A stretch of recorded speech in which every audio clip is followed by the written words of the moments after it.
Lucy McCarraher. I love that we are able to talk. It's a great topic, the idea of writing business books. You yourself are the author of 13, I think, books, and you've been working with Rethink Press. You founded the Business Book Awards. You work with just tons of authors. So it's sort of like being upstream to all these authors and the amount of learning that you've done. So in your own words, Lucy, how about who is you? Who is me? My goodness, that's a big question. Minter, it's very nice. Thank you very much for inviting me onto your podcast. So who am I? I'm somebody who is kind of obsessed by books, I suppose. Books and writing has been part of everything I've done. I haven't always been in the book world. I started off in magazine publishing. And then I went over to, well, I was sort of connected, but I became a TV journalist and presenter in Australia, so you won't have seen anything here.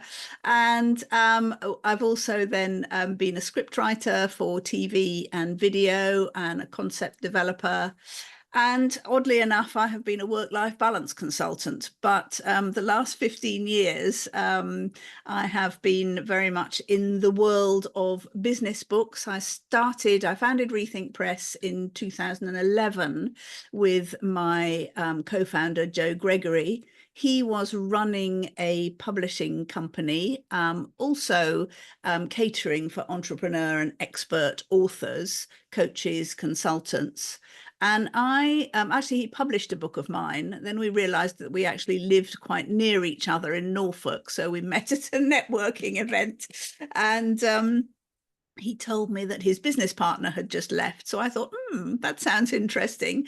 I just spent the last 3 years writing some novels, and much as I enjoyed that, they were not turning me into J.K. Rowling. So I thought, well, do some work in publishing could be interesting. So I joined Joe as his commissioning editor. He was working on the traditional business publisher's business model at that point, which, as you of course know, is that the publisher invests in a book, pays for the production, the editing, the design, the cover design, the distribution, the marketing, and then the only way they can essentially make their money back, get the return on their investment, is to sell books. And so traditional publishers are looking for authors who sell books. Now, I could see that the authors that Joe was working with were not necessarily that interested in selling lots of books. They wanted to use their books to build their businesses. And that is not all about selling copies. That is very often about giving books away. I mean, obviously, the authors have to buy the books to give away, but, it's not the same model. So I suggested to Joe that we try an experiment of having a different imprint, which we called Rethink Press. It was our rethinking of the model, where we asked the authors to pay for a publishing package which covered all the upfront costs of creating their book, and then we gave them a bigger royalty on actual trade sales of books, but then they could do what they wanted with their book, and we weren't under pressure to just sell, and nor were they. So I said, shall we give it a try and see if there are enough authors to who would want to do that? So we gave it a try. For a while, we were just literally a two-person company. I mean, I did all the editing and the kind of working with the authors on the writing. Joe did design and typesetting, and publishing was his background, and also marketing is his background too. It took us some time to build up, but by about 18 months later, we came into contact with the Key Person of Influence program, which I think you've probably heard of. I don't know if everybody has, but it's an entrepreneur accelerator program run by Daniel Priestley. And one of the key elements of that program is to make sure that entrepreneurs write the book that will make them a key person. So what happened was some of those alumni from KPI, as it's generally known, came to us and asked us to publish their books, which was great. And we did, and they liked us, and they took us back into the program, and I was invited to become the publish mentor of the Key Person of Influence program, which meant we had access to and I was mentoring hundreds of entrepreneurs going through this program who then wrote their book and wanted to publish it. So they, you know, a lot of them, of course, published with Rethink Press, which meant we grew very quickly after that. It was a marriage made in heaven, perhaps. And we've been working very closely with Dent, the company that owns KPI, ever since. So that was how Rethink Press started. And we also unlike most other publishers, we also developed a coaching team. I mean, I was doing mentoring of the groups of KPI entrepreneurs, but we also developed a team of coaches and a particular methodology of planning and writing books that would build authors' businesses.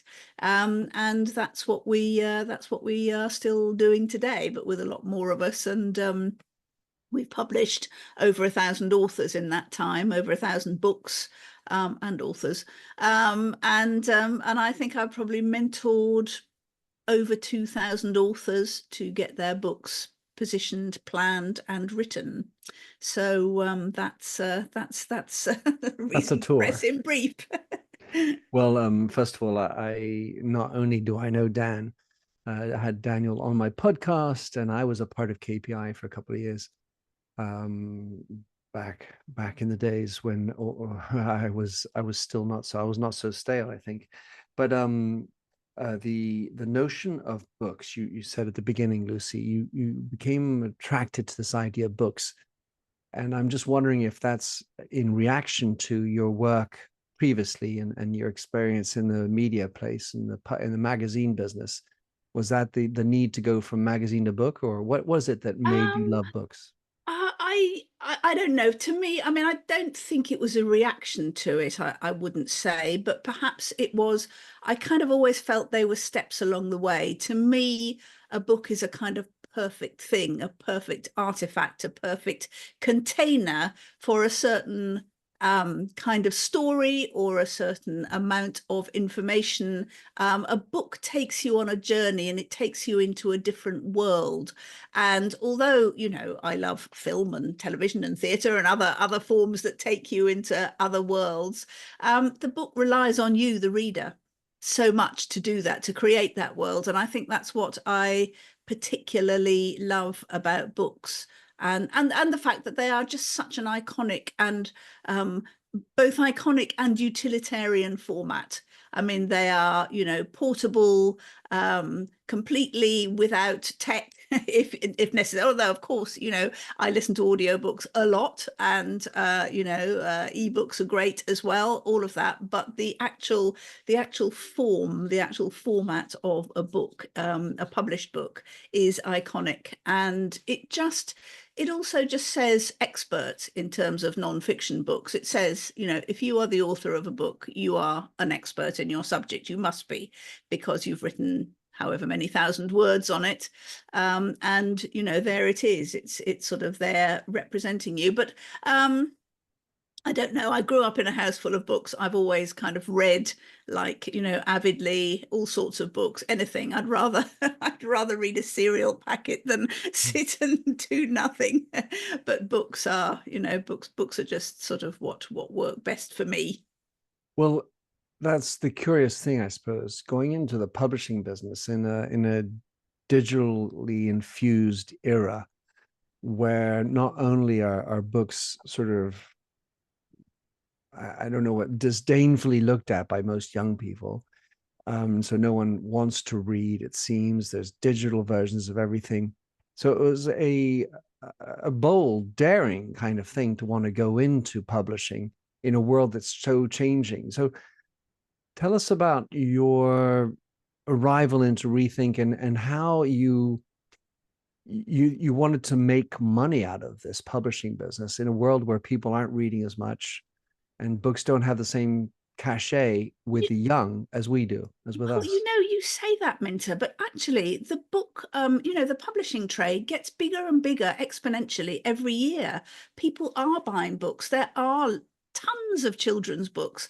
Millions of young adult books are being published. So there must be some kids out there reading. I mean, most, not all of them, but I do think people go on reading. And yes, of course, they've got many other distractions, and they've got YouTube and TikTok and every other kind of video option, and they are shorter and easier. But I do feel that people do read as well, and that long form reading is still it's still popular.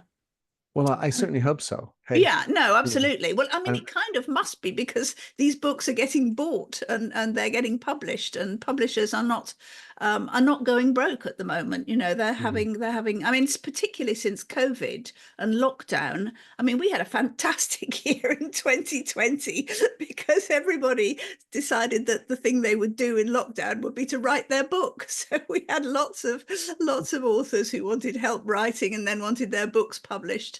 But that was a massive year for publishing, mm. and then it's probably trickled off a bit now. But still, and when you think about audiobooks, and which lots of people listen to, they have to be written first.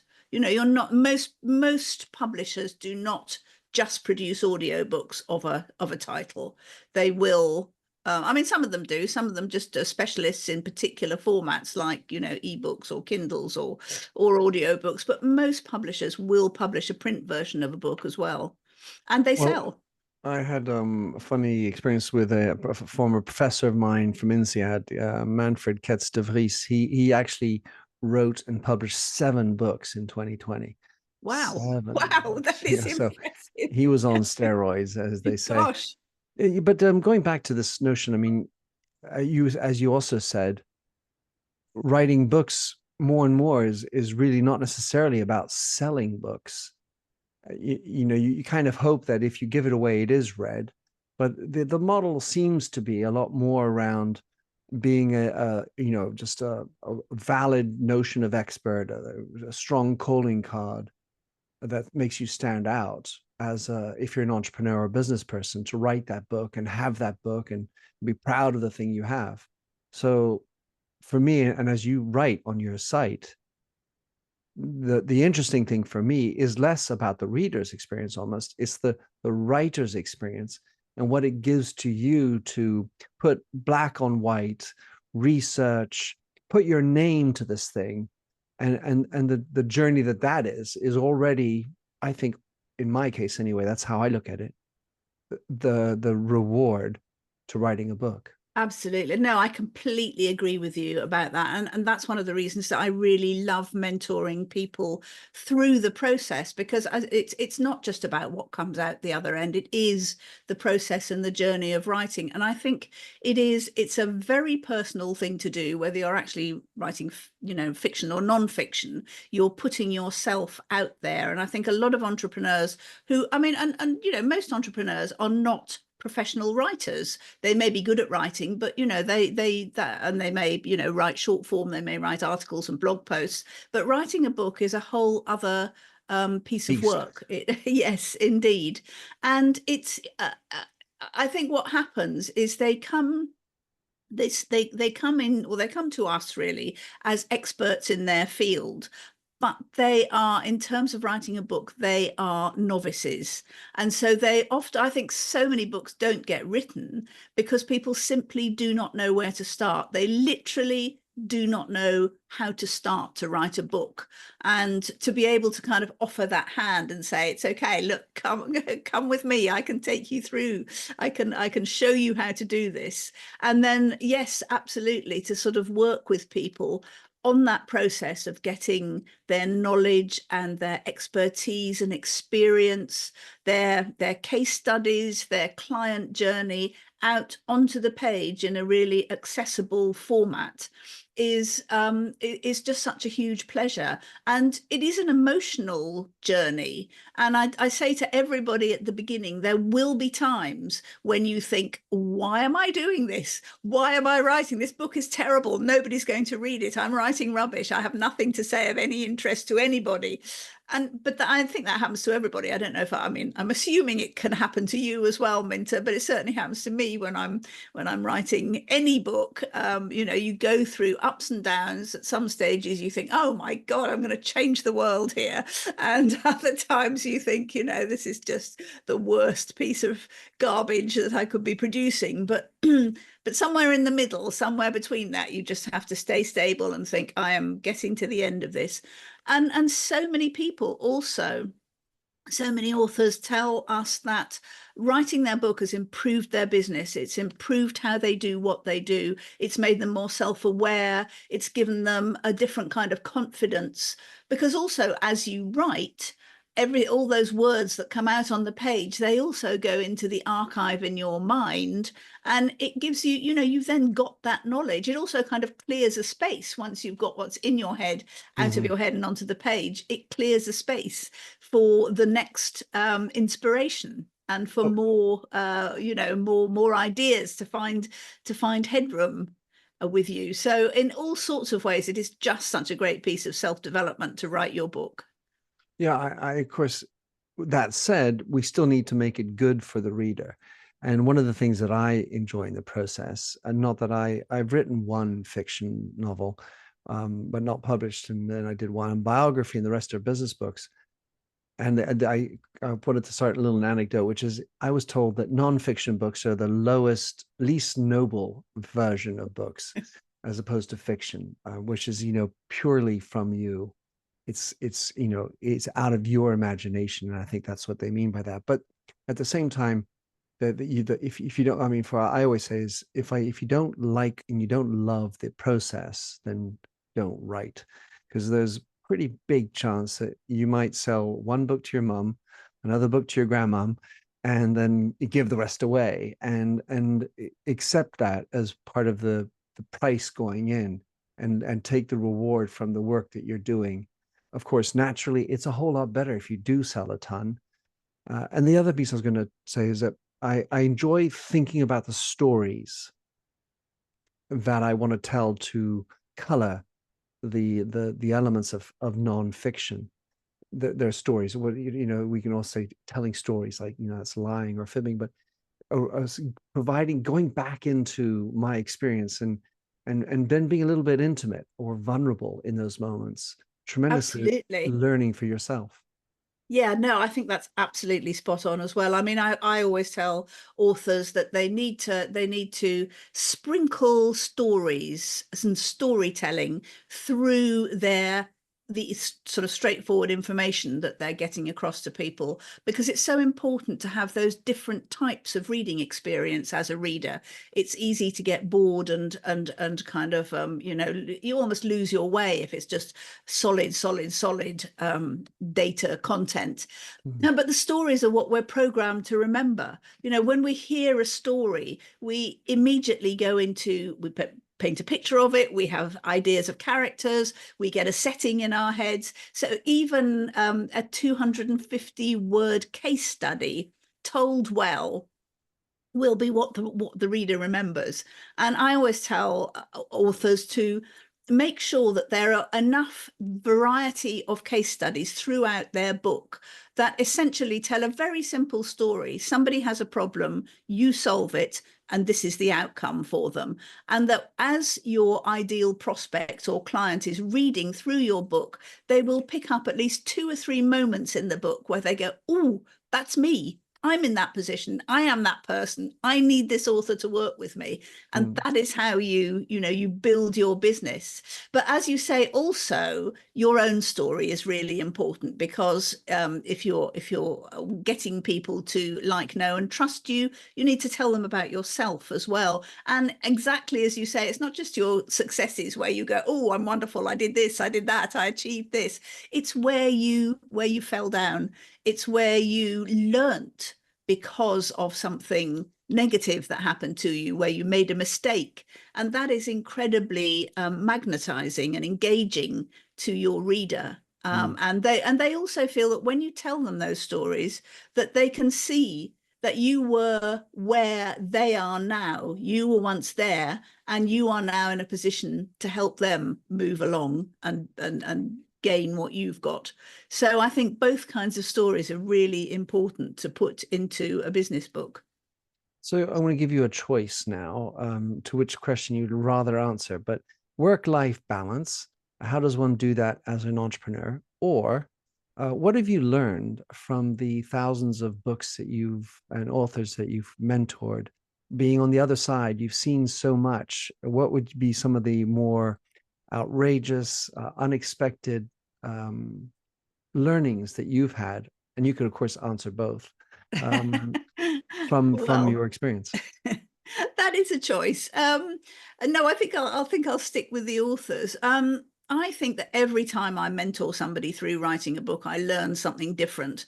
And every person, every entrepreneur, particularly, is a fascinating personality. So I love reading what people write because I think the way people write is a really kind of a deep indication of their thought processes. And I love kind of understanding how different people's minds work and how they can explain that to me or to somebody else who has a very different kind of mind. So every book has that kind of insight and learning. I mean, I think I've learned all sorts of things. We've published so many books about so many different things. I mean, as I say, a lot of them are really niche. I mean, one book we published was about white goods in the hospitality industry. So I learned a lot about about Seats washing and machines. towels.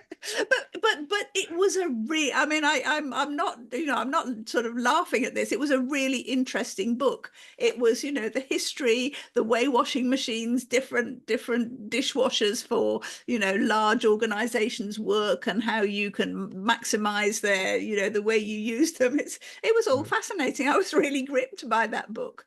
And so I think learning about lots of the kind of subject matter, if you like, of lots of different small businesses, how people got going and what their stories are.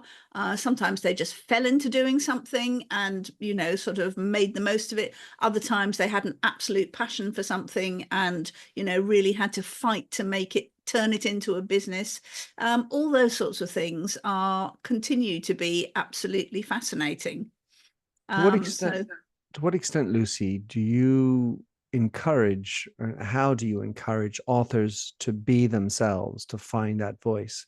Because I mean, the issue at some level, especially when you're writing a first novel or a book, is that you are the product of your experiences and the things you've read.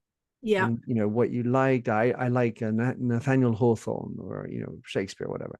And what about you? And how do you help authors find their voice? Well, I tell them to, I mean, we go through an exercise on positioning their book to their ideal client. I think often when nonfiction writers particularly start their book, they have this idea that it must sell, even though, they know that this is not necessarily the way it's going to work. They must sell as many copies as possible. They must make it something that, the widest possible audience are going to be interested. And I have to remind them that actually it's not for the, not necessary. I mean, if it is, then great. That's a bonus. But for most of them, they have a niche market and they need to stick to that market. And more than that, they are actually writing their book for a particular person within that market. And that person is their ideal prospect or client. And we work really hard on describing that person. So obviously they're going to have a range of clients but to narrow it down, to create an ideal client avatar. And then there is one person that throughout the process of writing their book, they are talking to as if they were in the room with them. And that's how I hopefully get them to express their real voice. I mean, because every time somebody reads a book, it is a one-to-one activity. It's Mm. one reader. We don't, it's not like films or theatre where we all sit in one place and experience the same thing. Every time somebody reads a book, it's an interior thing for the reader, and it's you are just talking to that one person at a time. So if you are talking to the right person for you, then you can talk to them, then you can find your voice. And it's not always easy. And, often they'll write a couple of chapters before it starts to settle down for them. And then they'll sort of suddenly realize that, yeah, they're talking in that is them. That is how they want to express themselves. And to what extent do the audiobooks fashion that? I mean, I think I've done, of my 7 books, I've done 3 or 4 of them in audiobooks.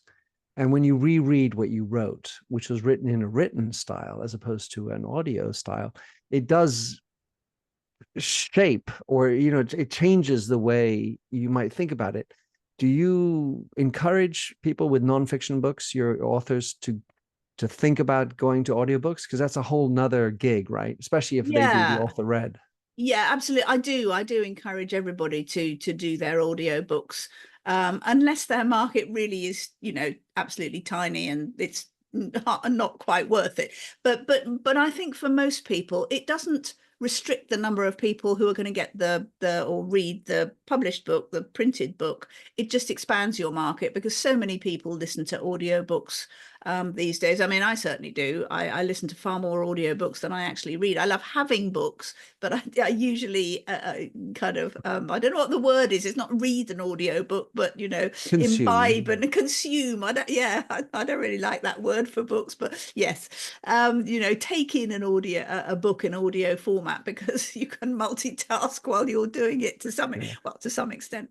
So yes, I do encourage them to do that, but it doesn't happen at the same time in our process. They're going to have published their book first, and then they will be they will be narrating their audio book, but we will always go through a kind of editing process of their edited manuscript first, so that it's at the very least, you don't kind of find yourself saying, in the illustration below, and things like that. But it does. I mean, likewise, I've narrated some of my own audiobooks too, and you do kind of suddenly think, oh, what on earth did I put it like that? Well, But when yeah, so there, I mean, some people say, I have a friend, Josh Sheloff, he talks about reading out loud. yeah. There are others who write by just dictation. Um, Yes, absolutely. I mean, the another thing I've discovered is that there are definitely internal processors. That's definitely me. I don't know what I think until I can see it written on a page or a screen. I have to, it's very internal, and I have to then kind of put it into words. And I couldn't dictate a book. I just wouldn't, I wouldn't be clear enough in what I was doing. But then there are other people who are generally known as external processors, and they actually think by talking. I think by writing, they think by talking. And so for them, it's much easier to speak their book. And in Book Magic, our book writing app, we have the option to either write or speak, or do both, or mix it up. But yeah, I think it's really important because a lot of people are actually put off by the physical act of writing. And we at Rethink Press, we have ghostwriters and coaches, and it's often because people are dyslexic or have an issue with the writing side of things. It's not easy for them to do, or English is not their first language, or they're just too busy to do it. So I think I don't have any qualms about saying, as long as it's your content, and we're very careful about that when we, we call them booksmiths. It's all done through recorded and transcribed interviews. So it's very much the author's content. But if you get a professional writer to turn it into good writing for you, that's absolutely fine by me. well, it's long been we were debating with my sister around the use of AI, and we have speechwriters. Politicians use speechwriters, Of so course, yeah. there are many instances where we use another tool, in this case, a human being who's going to write my speech. And to what extent, therefore, might it be useful or possible to use AI to generate my speech? Huh.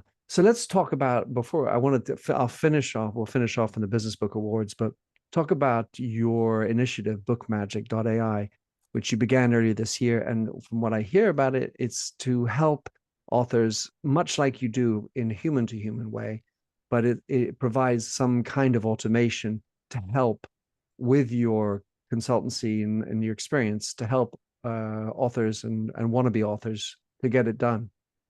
Absolutely, yes. Well, I mean, over the last 10 years or so, we've refined this process of positioning and then planning, which is really another really important thing, is to make sure people plan their books in detail before they start writing, because that's where people can go badly wrong. You think, oh, I know what I'm talking about. I'll just, let it go and I'll just get in the flow and it'll all be fine. It very rarely is. So we've developed a planning system that we used to use with actual index cards, and then we developed some separate software for book planning, and now we have the whole process in bookmagic.ai, which is, as you say, the positioning, planning and writing app for entrepreneurs to write their books. But it's now I've forgotten what your actual question was, Minter.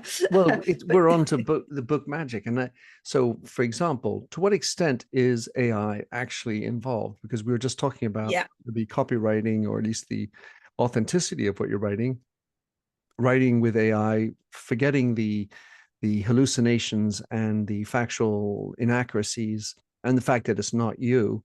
Um, Using AI is not about showing you. It's maybe showing your ability to use AI, but that's about it. Yeah, no, I mean, I just don't think at this moment, I mean, who knows, it may get better, but at the moment, AI is just not up to writing a decent book. And the whole point of writing a book when you're an entrepreneur is to showcase your own work, your own expertise and knowledge, your own case studies and your work with clients.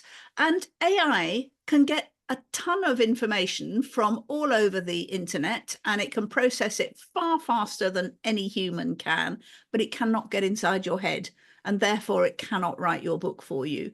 And I know that when you ask, I don't know, ChatGPT a question, and it comes out with this sudden, fast, apparently highly intelligent response, it seems quite intimidating to some people, I think, and it looks like it writes really well. Here is this great, sophisticated sentence structure and information, but actually, when you read it and you reread it, and I've read a lot of AI generated content now, it is pretty dreadful. It's very superficial. It doesn't focus properly. It certainly doesn't have, I've never found AI able to, no matter how much you prompt it, able to really work outside its own voice, if you like. I don't think at the moment it can sound like a real person. I mean, anybody, and I expect you have too, kind of read a fair amount of AI generated content. There are words it uses all the time. There are sentence structures that are very repetitive. It gets quite boring. And so but also from a publishing point of view, I have to say, the problem is we don't know what it's trained on. We don't know where it's got the information. It claims not to be infringing copyright, but we don't know that. And, there are lots of lawsuits out there at the moment from authors who do believe that their books have been pillaged by AI. And it's just, you don't know when you ask it a question and it kind of pours out some great looking copy, whether that is actually somebody else's work. So at the moment, no decent publisher will publish AI generated content in a book, and authors have to say, I mean, they're contractually obliged to disclose whether their content is AI generated. And certainly at Rethink Press, if they say that, or if we find it, which we do sometimes, I mean, you can't always tell. And the problem is you can't tell where it begins and ends either. Hmm. So, but if we believe that an author has presented us with a manuscript that is not even substantially AI generated, but we ask them to be very clear about it and to rewrite it in their own words, because otherwise we're all at risk of potentially infringing copyright. Right, I get that. I want to just circle back into book magic in a moment, but just on the point of AI, what is your opinion about? Let's say I've written 1,000 word article, and I punch it into one of these LLMs, and I say, could you just make sure there are no spelling mistakes? I think that's okay. I mean, But should we then say I've used AI to verify? Should that be qualified that in the should usage? be, I mean, I would suggest that you prompt the AI not to change the content, just to correct the grammar and spelling, and then reread it again afterwards to make sure that it is still saying what you want it to say and it hasn't introduced any other concepts. And I think for, for short form publishing and for short form writing, like articles or blog posts, that is okay. But I think a lot of people can tell if you've done that. But I think, as basic editing, it does okay, and that's not a major problem. I really ask our authors not to pre-edit their books with AI, because a book is a whole different thing. For a start, it's huge. And it's very difficult then to work out what AI has done that's different and whether it has introduced stuff. But also, there is nothing at the moment that can replace the insight of a human editor. So when your human editor, your copy editor goes through, they'll ask you questions. They'll say, you sure you meant this to go here? Or I think you've repeated this here. I mean, AI can say those things, but with no insight or relationship to what you're actually trying to get across. But at the same time, I would imagine. I just read a book where it talks this as a acronym, and actually nowhere in the book is the acronym explained. Oh, and that's and and not you know, good. so as an editor, you're a human editor, we make human mistakes. But I could imagine an AI where which is specific to editing a text, says make sure that the first time I mention any acronym it's spelled out. You could imagine a number of rules that would just be don't allow for the human error kind of thing to happen in the editing.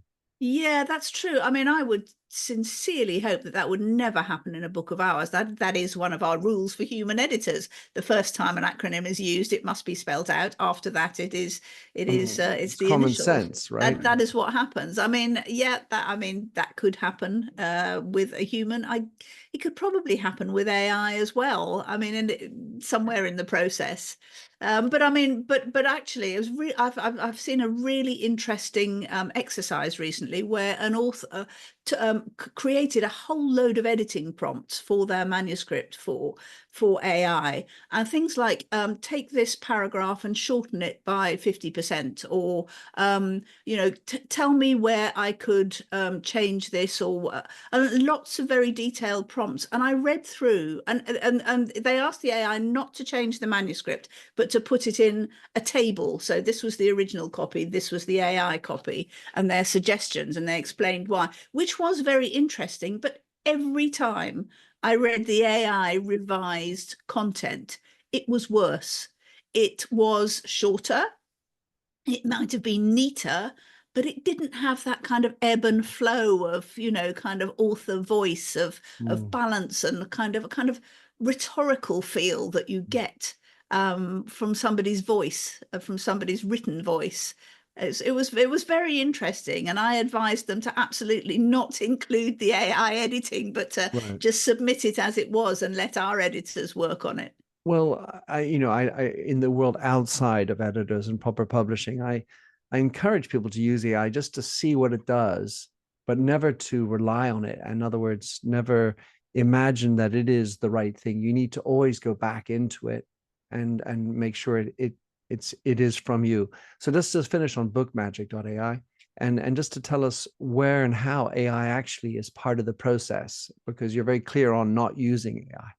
I'm for the very clear writing? on not using AI to write, but it is incredibly helpful in all sorts of other words, in all sorts of other ways. So, for instance, if you're looking, I mean, one of the things we start with, as I've said, is the positioning bit. So you tell the app asks you to write or speak. Tell us about your business, tell us about your ideal clients, tell us about the model you use, what's all sorts of detail. And then you can ask it, for example, what's a great title and a subtitle for my book? And it's fantastic. It comes up with brilliant ideas. I mean, they're not perfect necessarily, but it will give you some really strong ideas to work with. So it's sort of that sort of thing all the way through. I mean, the writing part, what we call the editor, you've got the option to ask it questions. So it knows who your client avatar, your reader avatar is, and there's a button you can press that says ask me any question, ask my reader any questions. So you can ask the reader, have I told you enough about this? Do you want to know more about this? Where has this got boring? Where have I put too much in them? So you can really talk to your AI reader, if you like, your avatar, and get very good kind of feedback from it. I mean, you don't necessarily want to use all of it, but it will give you some great ideas. It It's a good can bouncing board. Yeah, absolutely. And it does come up with, I mean, we have it give a summary of, the kind of what you've put in at the beginning about your book, about what you've told it, about how you work and, who the book's for and all that sort of thing. And it comes up with beautiful little summaries. People say that they've or had, tears in their eyes as they've read the AI's summary of what they can offer to their readers. It can be very charming. And So it can also write you a proto introduction, which of course then you do have to rewrite in your own words, but it can be a very helpful starting point. absolutely. Well, I had a friend working at IBM, Watson, and he was kind enough to download a couple of my books into Watson to tell me what sort of a writer I was. And it struck me that that would be a really interesting way to sort of feed an LLM to learn my style, my voice. Yes, And I mean, I think that must be somewhere the future as well of I this. agree. I'm sure it will come. I just don't think it's there yet. I think and the other thing is I think you would have to spend so much time creating prompts for the AI that you might as well write it. It's quicker to write it yourself. Well, let's finish, Lucy, on the Business Book Awards. You founded it. I don't remember when you did, but I certainly have been the lucky recipient of a couple of awards, and Indeed, you have, yes. really very rewarding experience for me to be recognized for it. It's a great marketing piece for me, and to be recognized by everyone in the industry, which is a lovely thing. I don't know. I can't say it necessarily says I'm going to sell 100,000 more books. However, it is something that makes as much as I don't need 100,000 people to buy my books, the fact of getting recognition is a beautiful thing. So tell us about how and why you founded it, and what's this journey been like of doing the BBA? Oh well, it's been really interesting and exciting, and it's been a whole sort of other side of publishing, really. I mean, I founded it because I thought that there were business book awards, but they were very much at the sort of top end of Financial the Times. yes, exactly. So the FT or the New York Times Business Book Awards, they're all about bestsellers and traditional publishers, and literally they're about how many copies are sold in bookshops, and there are so many business books published in so many different ways, self-published, hybrid published, traditional published, independent published, and I thought they're just not getting the recognition that they should be. So I worked with a company called Think Fest, and who are very experienced in event and award running, and we kind of put our heads above the parapet for the first time. That was in 2018, the first awards, and I really did not know whether the industry would come behind us or whether we just look extremely silly for putting out a request for entries and nobody would enter. I think we had 9 categories in the first year. and we just hoped we got 5 entries in every category so we could produce a short list and a winner. But actually, we actually got 150 entries the first year, and it's sort of more than double that now. So yes, and all the publishing companies have been, you know, really kind of positive about it too. So it's great, and we've had some fantastic winners. I mean, one of the things that happened the first year was that all our winners were white men. And not that I'm saying anything against white men, but all their books, they were fantastic winners, but it didn't quite seem, it seemed like our process had gone wrong somewhere.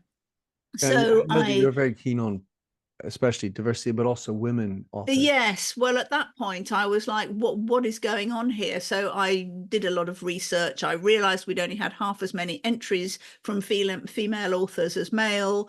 And so I talked to a lot of women authors, and I actually wrote a book called A Book of One's Own about why more women should be writing their business books. And I mean, I don't think I've done this single-handed, but I do think that the amount of women writing and publishing their books now has gone up. But women genuinely did feel that they lacked confidence, in more lacking confidence than men in putting out books. They felt they lacked credibility, and they would be criticized. And they also felt, a lot of them felt, that writing their book was selfish because it was something for them and took them away from either their work or their families, which is terrible.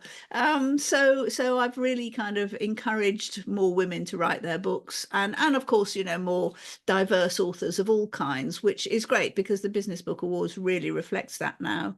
It's reflected in the judging panel, it's reflected in the entries, and hopefully in the winners.